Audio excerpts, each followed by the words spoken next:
The green-haired werewolf handed me a broken stick of bright pink chalk, fishing a crumpled wad of paper out of her backpack and half-heartedly smoothing it out on her blue lycra-clad thigh.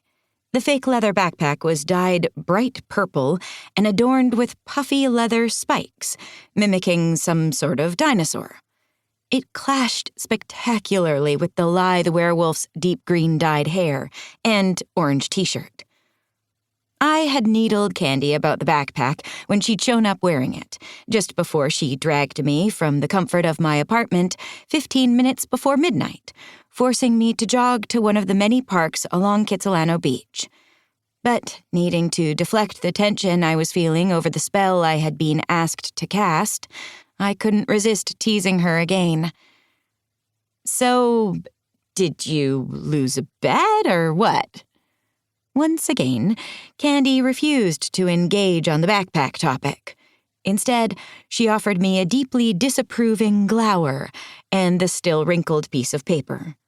Of course, I might have been reading the judgment into the look.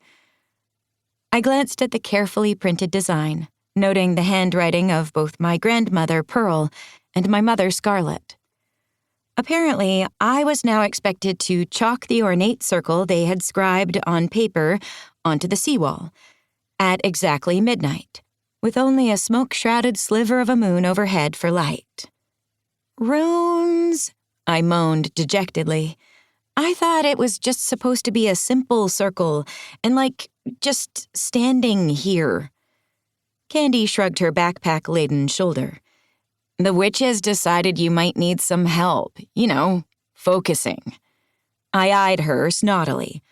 "I'm one of the most powerful adepts in North America, a renowned Dowser and skilled alchemist. I can tear down wards with my bare hands." "And you bake the tastiest cupcakes," Candy said mildly. Then she glanced at her phone. "You've got 10 minutes.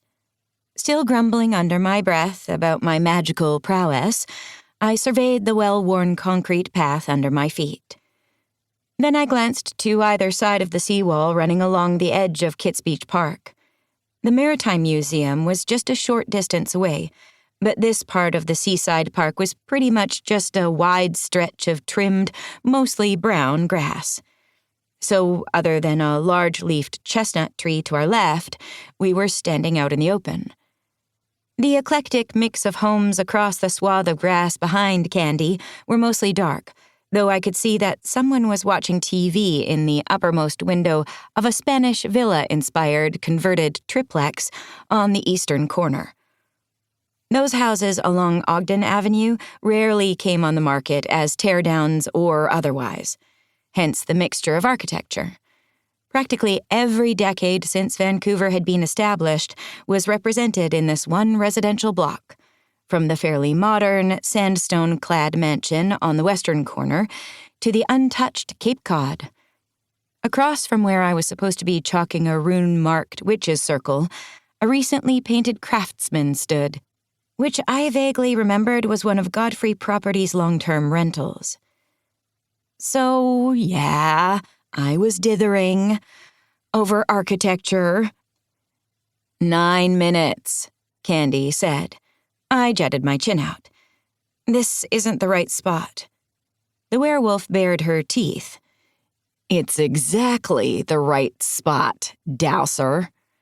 Belligerently, I took 2 wide steps to my left. I might have been only half witch, but I could still feel the slumbering current of magic that I was about to try to tap into underneath my feet. Candy narrowed her eyes at my position adjustment, but she didn't comment. We could have at least set up distraction spells. I gestured around the empty park. People jog at night around here. Chalking runes on the seawall is going to look weird, even in Vancouver. You know that any other spells might interfere with the casting of the grid. Candy's tone was unusually cajoling. She was babying me in response to the baby I was being. I exhaled harshly. No matter my previous bravado and declaration of might, in truth, I was worried that I was going to ruin the intricate spell that my grandmother and Candy had spent 6 months planning and constructing.